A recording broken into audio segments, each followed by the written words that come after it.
하나님께서 이 찬양 기쁘게 받으신 줄 믿습니다. 우리 주님의 평안으로 함께 인사하겠습니다. 특별히 더 우리에게 주님의 평안이 간절한 시간인 것 같습니다. 우리 함께 주님의 평안으로 인사합니다. 주님의 평안 여러분과 함께 옆 사람과도 인사하겠습니다. 부드럽고 따뜻한 사람이 됩시다. 겸손한 사람이 됩시다.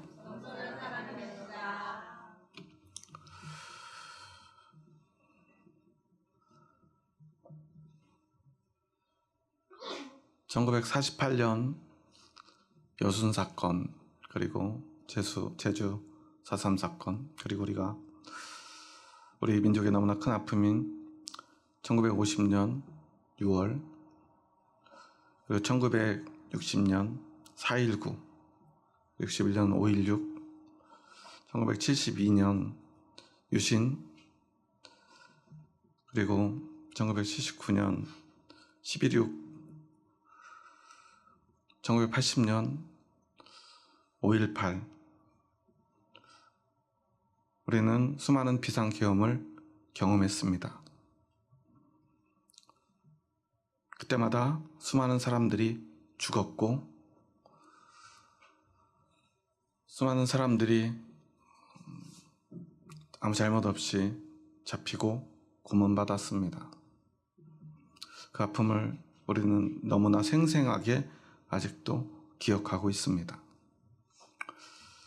지난 12월 3일 우리는 다시 한번 40여 년 만에 비상계엄 사태 속에서 두려움에 떨어야 했습니다.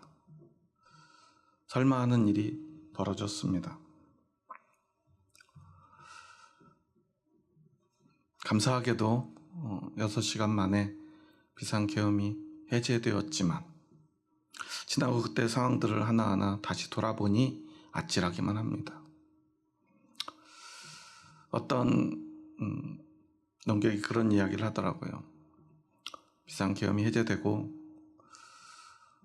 그 계엄군으로 참여했던 몇몇 사령관들이 양심 고백을 하며 눈물까지 흘리면서 너무 미안하다, 잘못했다, 그리고 모든 것은 내 책임이다, 부하들에겐 책임을 돌리지 않았으면 좋겠다 라는 양심 고백을 하는데, 자기는 그것을 양심 고백으로 받아들일 수 없다 라는 이야기를 하더라고요. 왜냐하면 만에 하나라도 그 비상계엄이 해제되지 않았더라면 아마도 수많은 사람들이 지금 그들의 손에 의해서 잡혀가서 고문당했을 것이기 때문이다 라고 말합니다. 그들이 양심적이었고 그 비상계엄에 반대했다 하더라도 군인의 신분으로서 그 명령을 어기지 않았을 것이기 때문이라는 거예요. 이 얼마나 안타까운 일입니까? 일어나서는 안 되는 일이 일어났습니다. 계엄이 해제되고 나니 또 좌와 우로 나뉘어서 다툼을 벌이고요. 국회에서는 또 어제 여당과 야당이 나뉘어서 또 국론이 분열되고 있습니다. 이런 사건 앞에서도 국론이 분열되는 것이 너무나 안타깝습니다. 오늘 저는 정치적인 얘기를 하려는 것이 아니라 이러한 사건이, 이러한 일들이 우리 현실에서 벌어질 때 오늘 우리 그리스도인들은 어떻게 이러한 문제를 바라보아야 되는지를 생각해 보려고 합니다. 오늘 우리는 대림절을 지나고 있습니다. 예수님의 다시 오시는 그날을 기다리는 하나님의 백성들입니다. 여러분은 하나님 나라의 백성이 맞으십니까? 여러분은 예수 그리스도를 왕으로 섬기는, 예수 그리스도가 왕인 이 땅의 그 왕국에서 그 백성으로 살아가기를 원하시며 그날을 기다리고 계십니까? 그렇다면 우리는 어떠한 법 아래에 있는 사람들이죠? 오직 하나님의 법 아래에 있는 사람들이 아니겠습니까? 이번에도 많이 나오는 말이요.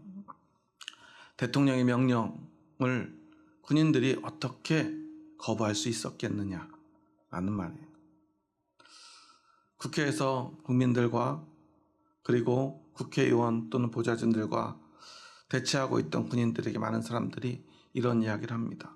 이거 헌법에 어긋나는 일이고 불법적인 계엄이니까 군인들 너희들도 우리 조카 같고 아들 같으니까 하는 말인데 더 이상 너희들이 여기 가담하면 안 돼 라는 말들을 많은 시민들이 해주더라고요.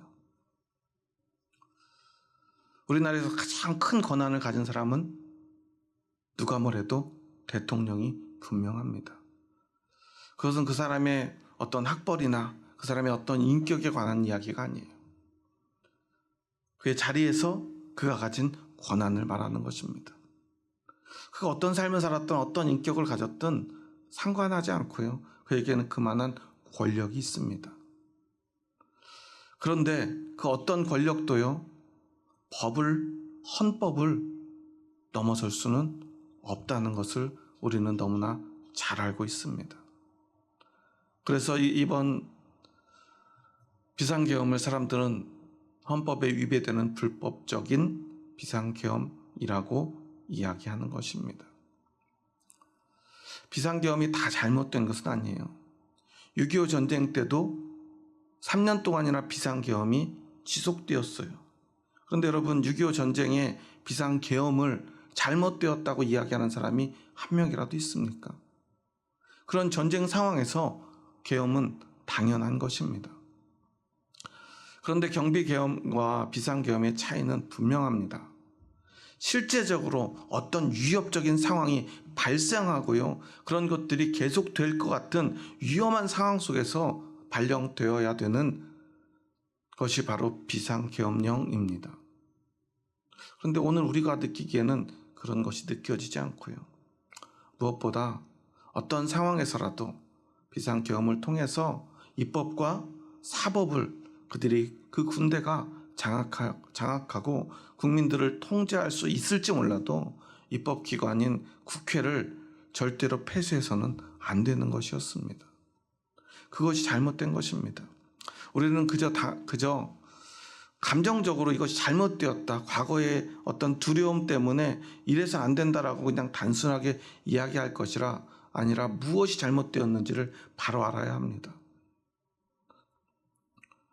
그리고요, 무엇보다 이제 오늘 우리 그리스도인들은 이 문제를 어떻게 바라보고 우리는 어찌해야 되는가를 생각해야 됩니다.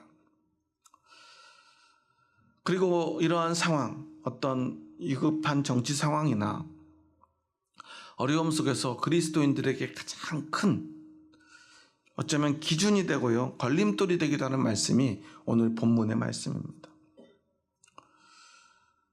하필 오늘이요, 이 로마서 13장의 말씀이 오늘 우리에게 주어졌는데, 이 1절에서 사도 바울은 뭐라고 선포하죠?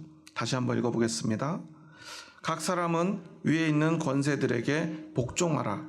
권세는 하나님으로부터 나지 않음이 없나니 모든 권세는 다 하나님께서 정하신 바라. 많은 목사님들이요, 이 말씀으로 항상 정치적인 문제, 세상 권세에 대한, 권력에 대한, 권력제에 대한 태도를 가르쳐 왔습니다. 이 말대로 글자 그대로 우리가 그냥 받아들이면 이것은 어떤 말이 되죠? 대통령이 불법적으로라도 비상계엄을 선포하면 우리 그리스도인들은 적어도 그에 따라야 된다라는 말씀으로 해석될 수 있다는 거예요. 그런데 이 말씀을요, 그냥 구절, 각 사람은 위에 있는 권세들에게 복종하라. 권세는 하나님으로부터 나지 않음이 없나니 모든 권세는 하나님께서 정하신 바라 라는 말씀을 너무 단순하게 받아들이면요, 문제가 된다는 거예요. 이 말씀에는 분명한 배경과 또한 더 중요한 의미가 담겨 있는데요, 이때 당시에 사도 바울이 왜 위에 있는 권세에 복종하라 했냐면요, 그때 당시에 수많은 유대인 출신 그리스도인들이요, 자신의 나라, 자신의 민족을 억압하고 속국으로 삼은 로마의 적개심을 품고 있었고요, 성경에는 가이사라고 기록되어 있는 그 로마의 황제 카이저에게 저항의 운동들을 펼치고 있던 때입니다. 그들이 이 가이사에게 저항하기 위해서 가장 먼저 했던 일이 뭐냐면 조세를 거부하는 일이었어요. 세금을 내지 않는 것이었습니다. 왜냐하면 우리들은 하나님의 백성, 하나님의 선택된 백성이기에 우리가 가진 것의 전부는 하나님의 것이기 때문에 하나님께는 헌금을 하고 하나님께는 제사를 드리지만 가이사에게는 우리는 세금을 낼 수 없다라는 주장이었습니다. 그런데 문제는 이것으로 인해서 그리스도를 전하고 그리스도의 복음을 전하는데 많은 어려움을 겪게 되었어요. 그래서 바울은요, 우리가 지금 싸울 것은 이 세금의 문제가 아니다라는 것을 이야기하고 있는 것입니다.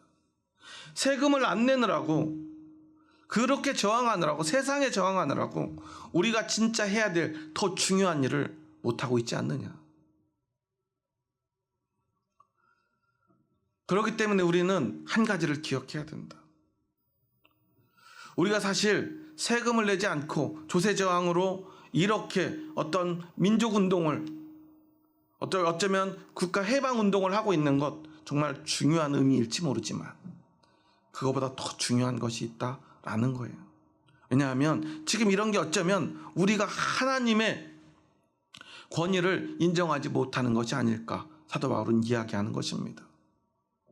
로마의 황제라 하더라도 그 권세조차도 하나님께 속한 것임을 우리는 잊지 말아야 된다는 거예요.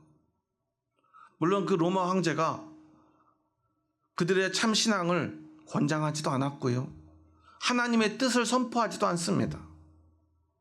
그렇지만 때로는요, 아수르를 통해서 북이스라엘을 멸망시키고 바벨로니아를 통해서 남유다를 멸망시키고 그렇게 수많은 긴 포로의 생활을 거치고요, 그들에게 다시 한번 나라를, 민족을 회복시켜 주신 하나님, 하지만 다시 한번 그들의 범죄로 인하여 로마를 통해서 또한 나라를 빼앗기고 국권을 찬탈당한 그들의 모습, 그것까지도 하나님의 뜻임을 사도 바울은 고백하는 거예요. 그런데 우리에게는 세상의 권세보다, 세상의 법보다 더 중요한 게 있다는 거예요. 사도 바울은 그 이야기를 하고 싶은 것입니다. 그 과정 속에서 그들의 그 권세조차도 하나님께 속해 있다면 우리는 우리가 필요 없는 마찰을 피해야 되지 않느냐. 그 이야기를 하기 위해서 사도 바울은 위에 있는 권세들에 복종하라 하는 이 말씀을 전하고 있는 것입니다. 그런데 단지 그냥 우리 복종하고 우리 순종하면서 몰래 그냥 복음을 전하면 된다라고 말하는 것도 아니에요. 우리 한번 3절 말씀 함께 읽겠습니다. 함께 읽습니다. 다스리는 자들은 선한 일에 대하여 두려움이 되지 않고 악한 일에 대하여 되나니 내가 권세를 두려워하지 아니하려느냐. 선을 행하라. 그리하면 그에게 칭찬을 받으리라. 다스리는 자들, 즉 권세를 가진 자들, 권력자들, 오늘로 말하면 대통령이나 위정자들은 선한 일에 대하여는 두려움이 되지 않는 사람들이 되어야 하고 악한 일에 대하여는 두려움이 되어야 된다라는 거예요. 즉 선한 일을 행하는 사람들에게 함부로 해서는 안 된다는 거예요. 하지만 악한 자들에 대해서는 단호하게 그들의 권력을 가지고 그들이 가진 칼을 가지고 4절에 보면요, 그는 하나님의 사역자가 되어 내게 선을 베푸는 자니라. 그러나 내가 악을 행하거든 두려워라. 그가 공연히 칼을 가지지 아니하였으니 라고 말하고 있어요. 그들이 가진 권세를 칼로 표현합니다. 우리가 잘 아는 정의의 여신 누구죠? 디케 같은 두 가지가 있습니다. 디케는 무엇과 무엇을 들고 있죠? 칼과 저울을 들고 있어요. 여기서 칼은요, 권력을 의미하고요, 저울은 법을 의미합니다. 기준을 말하는 거예요. 칼을 내 마음대로 휘두르지 말고 법과 질서에 따라서, 오늘 우리로 말하면 헌법에 따라서 그 칼을, 그 권력을 사용하라는 것입니다. 자기 마음대로 하는 것은 어떻게 하는 거죠? 악한 것입니다. 선한 자에게 두려움이 되는 것입니다. 하지만 법과 질서에 따라서 그 권세를 휘두른다면 그것이 바로 악한 자들에게 두려움이 되는 것이고요, 선한 자들에게는 두려움이 되지 않는 거예요. 그러기에 사실 사도 바울은요, 단지 그리스도인들에게 그냥 권세자들에게 굴종하라고 가르치는 게 아니에요. 그들이 뭐라고 하든 어떻게 하든 괜찮다는 것이 아닙니다. 선과 악을 분별하라는 거예요. 우리에게 분명한 기준이 있다는 거예요. 우리 그리스도인들의 기준은 무엇입니까? 그들도요, 하나님의 사역자, 다른 말로 하면요, 요즘 그런 말을 사용하던데요, 이 내란 음모라는 말들이 이제 나오기 시작하다 보니까 내란 부역자들이라는 말을 쓰는데요. 어쩌면 세상의 권세자들은 하나님의 부역자일 뿐이에요. 하나님이 그들에게 권세를 주셨을 뿐입니다. 하나님이 어떤 일에 사람을 사용할 때는요, 선한 사람만을 사용하지는 않습니다. 세상 모든 것이 하나님의 것이기 때문에 그래요.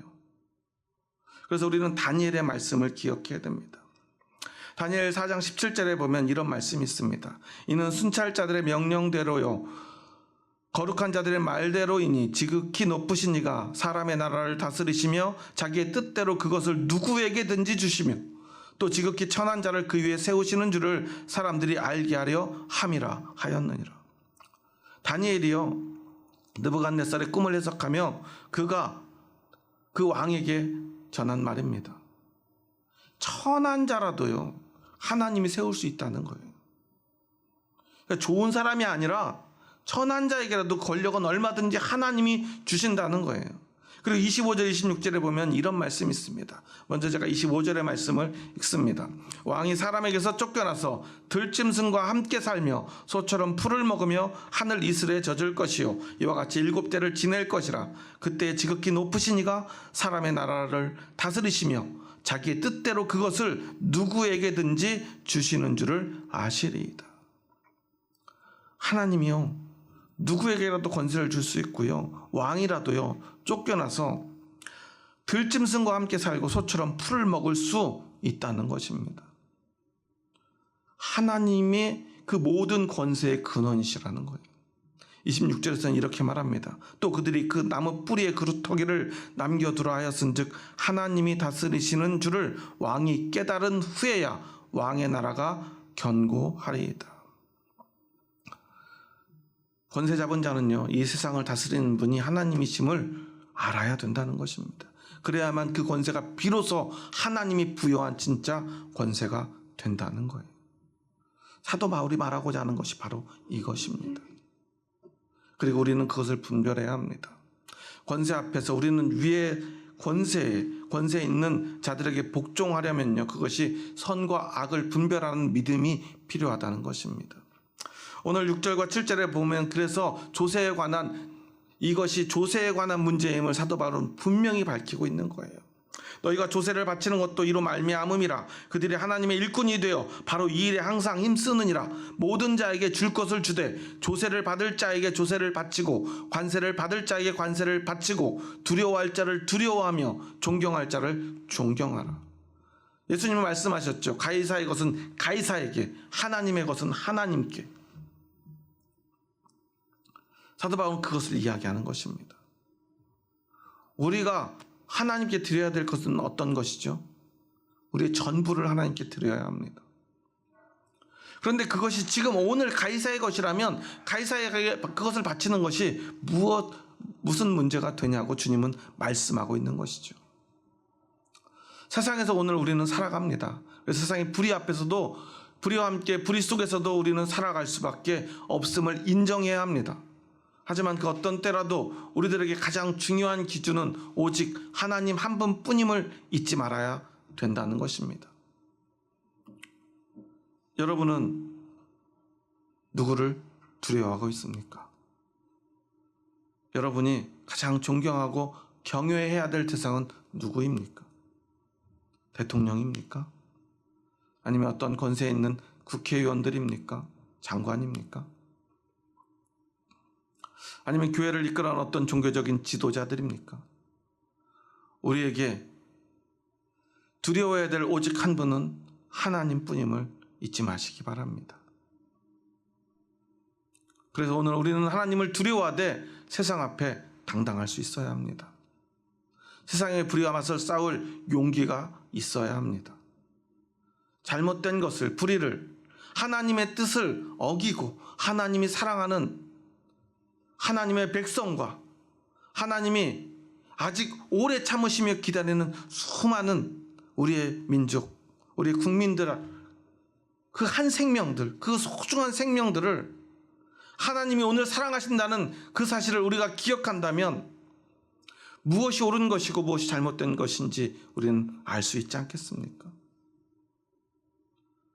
만약 이 비상계엄이 성공했더라면 오늘 우리는 수많은 두려운 일들을 눈으로 볼 수밖에 없었을 것입니다. 정말 너무나 감사하게도요, 국회에 난입한 군인들이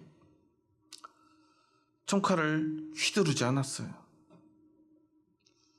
시민들이 찍은 한 영상을 보는데요, 한 병사가 자신들을 막아서는 시민을 힘으로 밀쳐내고요, 싸우려고 하니까 지휘관이 절대로 손대지 말라고 소리 지르고 그 병사를 뒤로 물리더라고요. 절대로 싸우지 마라, 손대지 마라.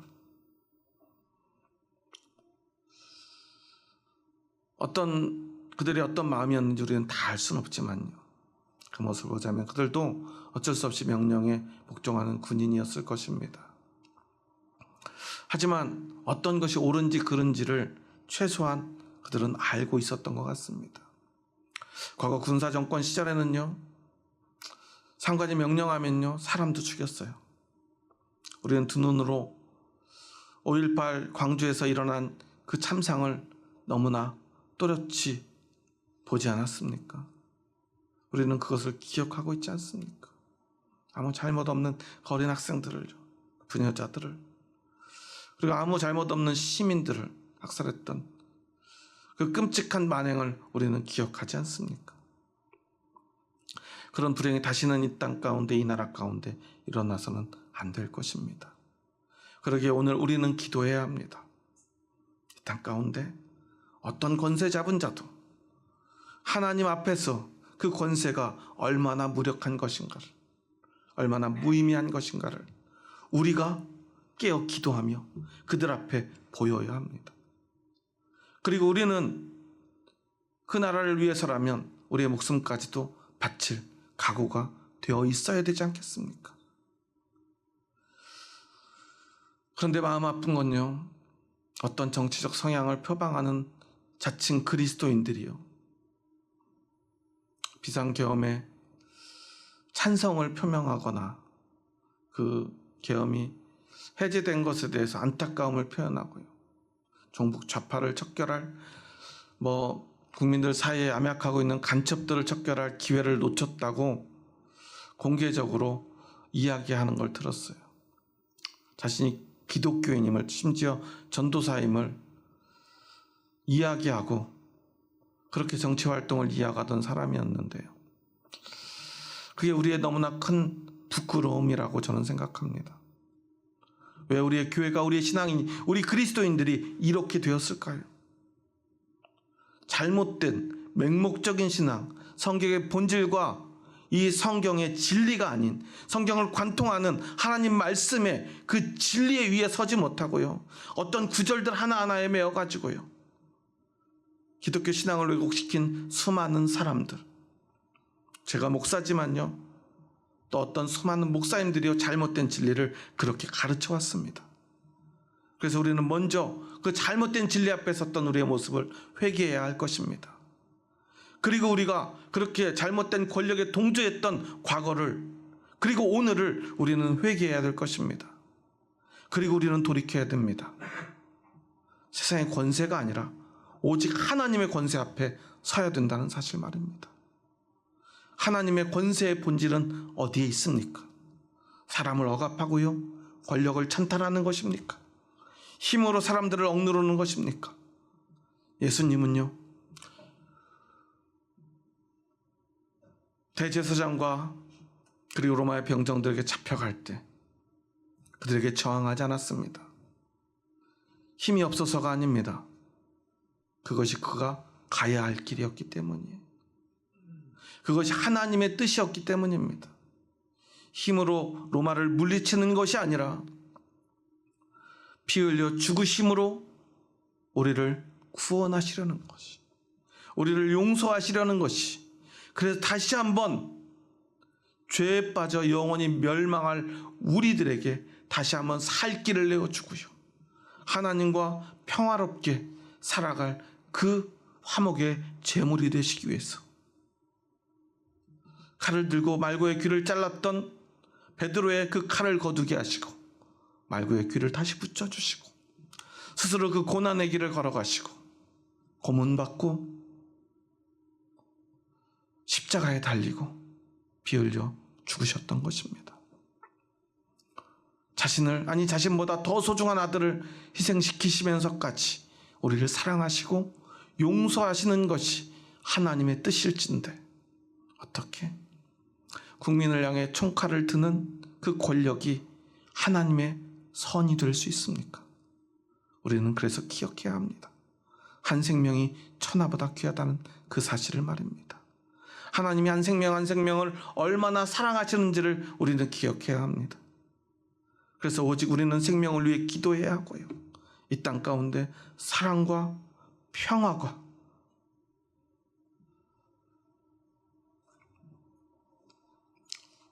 주님의 뜻 안에서 이루어지기를 위해서 기도해야 합니다. 그리고 그것을 위해서 우리가 희생해야 될 어떤 순간이 온다면 우리는 믿음으로 기꺼이 십자가를 질 수 있어야만 하는 것입니다. 희생 없이요 살아나는 생명은 없습니다. 예수님의 희생과 십자가 없이 한 생명이 살아날 수 있습니까? 여러분, 한 생명, 저희 이 한 생명은요 예수 그리스도의 피의 전부가 필요합니다. 예수님의 고통의 전부가 필요합니다. 우리가 그것을 그냥 조금씩 나눠 갖는 것이 아닙니다. 한 생명을 위해서는요 완전한 예수님의 고난과 피와 그 생명이 필요했던 것입니다. 여러분, 이것을 기억하시기 바랍니다.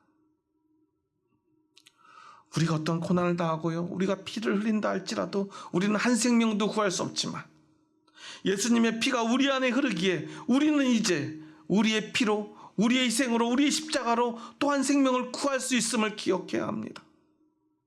우리에겐 그럴 자격이 주어졌습니다. 힘이 주어졌습니다. 저는 그것이야말로 진짜 권세라고 믿습니다. 기꺼이 스스로를 희생할 수 있는 그 피 말입니다. 우리 그리스도인에게는 그 힘이 주어졌다는 사실입니다. 세상의 권력은 우리에게 없습니다. 세상의 부도 우리에게 없습니다. 하지만 우리에게는 예수 그리스도의 피가 있습니다. 여러분의 심장에는 그리스도의 피가 흐르고 있습니다. 그것으로 우리가 무엇을 해야 하겠습니까?